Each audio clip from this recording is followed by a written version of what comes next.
Hello student, my name is Nandini. स्वागत है आप सभी का एक बार फिर से हमारे इस न्यू करंट अफेयर सेशन में। आज के सेशन में हम चर्चा करेंगे कि कैसे भारत के एक कदम से बहुत सारे देशों ने, दुनिया के बहुत सारे देशों ने चैन की सांस ली है। क्या है भारत का वो कदम, उसी पर आज के सेशन में हम चर्चा करेंगे। उससे पहले मेरी आपसे एक छोटी सी रिक्वेस्ट है, अगर आप हमारे चैनल पर नए हैं तो चैनल को सब्सक्राइब कर लीजिए, वीडियो को लाइक कर दीजिए, क्योंकि जितने लोग भी वीडियोस देखते हैं बहुत कम लोग होते हैं जो चैनल को सब्सक्राइब करते हैं। तो चलिए स्टार्ट करते हैं। रिसेंटली एक न्यूज आई थी जिस न्यूज में ये कहा गया था कि भारत अपने नॉन बासमती व्हाइट राइस पर लगे सैंक्शंस को हटा सकता है। और फाइनली भारत ने अब इन प्रतिबंधों को हटा दिया है। क्यों हटा दिया है? क्योंकि इस साल अच्छा मानसून रहा है, वर्षा बहुत अच्छी हुई है और जो हमारे सबसे ज्यादा चावल उत्पादक राज्य हैं उनमें भी हमारी जो फसल है वो पक चुकी है, तो अच्छी फसल आने की उम्मीद है।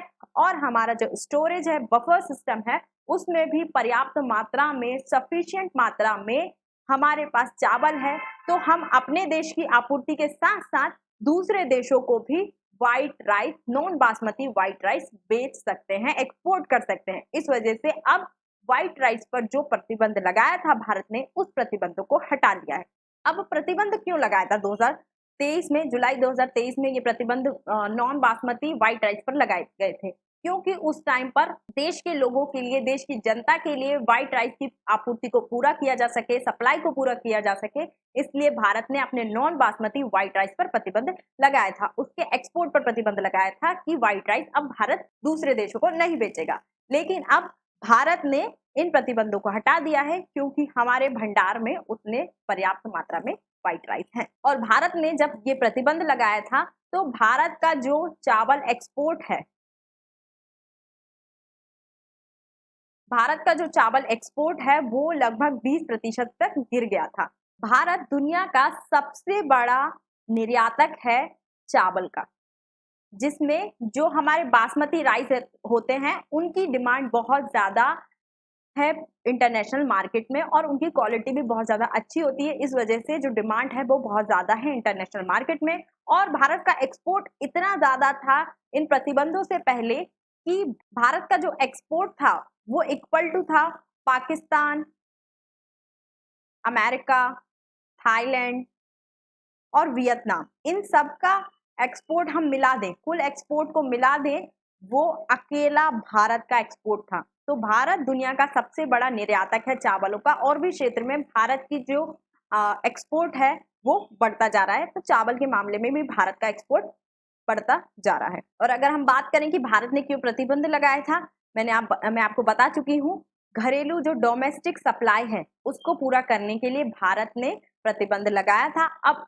अब उन प्रतिबंधों को हटा दिया गया है, क्योंकि वर्षा बहुत अच्छी हुई है, भंडार में भी पर्याप्त मात्रा में चावल है और इंडिया में भी चावल का कंजप्शन बहुत ज्यादा है। तो अगर सप्लाई कम पड़ती है तो पहले हम अपने देश की आपूर्ति को देखेंगे, पहले देश की जनता को चावल मिलने चाहिए, बाद में हम बेचने की सोचेंगे। तो इस वजह से ये प्रतिबंध लगाए गए। भारत के इस कदम से उन सभी 140 देशों को फायदा होगा जो भारत से राइस खरीदते हैं, व्हाइट राइस खरीदते हैं। भारत लगभग 140 देशों को अपने राइस बेचता है, उनको एक्सपोर्ट करता है। तो उन सभी देशों को बहुत ज्यादा फायदा होगा, क्योंकि अब उन्हें असली भारतीय बासमती राइस या फिर व्हाइट राइस मिल पाएंगे। ठीक है। लेकिन अगर हम बात करें, जब प्रतिबंध लगाए थे तो कुछ देशों का इसमें फायदा हुआ था। वो देश थे वियतनाम, थाईलैंड, म्यांमार और पाकिस्तान। पाकिस्तान तो इतना बेशरम है कि उसने अपने सड़े गले चावलों को भारतीय चावल नाम देकर पूरे इंटरनेशनल मार्केट में बेचा, जिस पर सऊदी ने उसको फटकार भी लगाई थी, रूस ने भी फटकार लगाई थी। क्योंकि हम तो जानते हैं, क्योंकि हम खाते हैं बासमती राइस कैसे होते हैं, हमारे देश के चावल कैसे हैं, तो हम पहचान लेते हैं। लेकिन अगर हम इंटरनेशनली जाएं, दूसरे देश नहीं जानते हैं कि कैसे होते हैं इंडियन राइस, उनको उसकी पहचान नहीं है। लेकिन अगर वो पैकेट पे लिखा है कि इंडियन राइस, तो उनकी डिमांड बढ़ जाती है, क्योंकि भारतीय चावल की डिमांड बहुत ज्यादा है। इसी बात का फायदा रिसेंटली पाकिस्तान उठा भी चुका है। जैसे ही भारत ने ये सैंक्शंस लगाए थे तो पाकिस्तान को इससे बहुत ज्यादा फायदा हुआ था, और भी देश थे को फायदा हुआ था। लेकिन अब ये जो प्रतिबंध हटाए हैं तो अब इन देशों का जो एक्सपोर्ट है वो कम हो जाएगा, क्योंकि अब असली भारतीय चावल इंटरनेशनल मार्केट में एंटर कर जाएंगे और अब भारत को भी फायदा होगा। क्योंकि प्रतिबंधों के कारण जो एक्सपोर्ट हमारा गिर गया था, जो चावल हम बेच नहीं पा रहे थे, अब उन चावलों को हम पूरी दुनिया में बेचेंगे, जिससे हमारा जो राइस एक्सपोर्ट है वो पिछले साल के मुकाबले और भी ज्यादा हो जाएगा। और जो अन्य राइस हैं जैसे ब्राउन राइस, बासमती राइस, इन पर जो टैक्स था, जो शुल्क था, उसको भी भारत ने कम कर दिया है। ठीक है, तो अब सभी देशों के लिए, पूरी दुनिया के लिए भी अच्छी खबर है और भारत के लिए भी एक अच्छी बात है कि हमारा एक्सपोर्ट बढ़ जाएगा। ठीक है, तो आज के सेशन में इतना ही। आई होप आपको ये वीडियो अच्छी लगी होगी। वीडियो अच्छी लगी है तो चैनल को सब्सक्राइब कर लीजिए, वीडियो को लाइक कर दीजिए और अधिक जानकारी के लिए आप हमारे टेलीग्राम ग्रुप या व्हाट्सएप ग्रुप से जुड़ सकते हैं। आपको ये सेशन कैसा लगा हमें कमेंट में लिखकर जरूर बताइए, ताकि हमारी जो टीम है उसका मनोबल बढ़े। Thank you.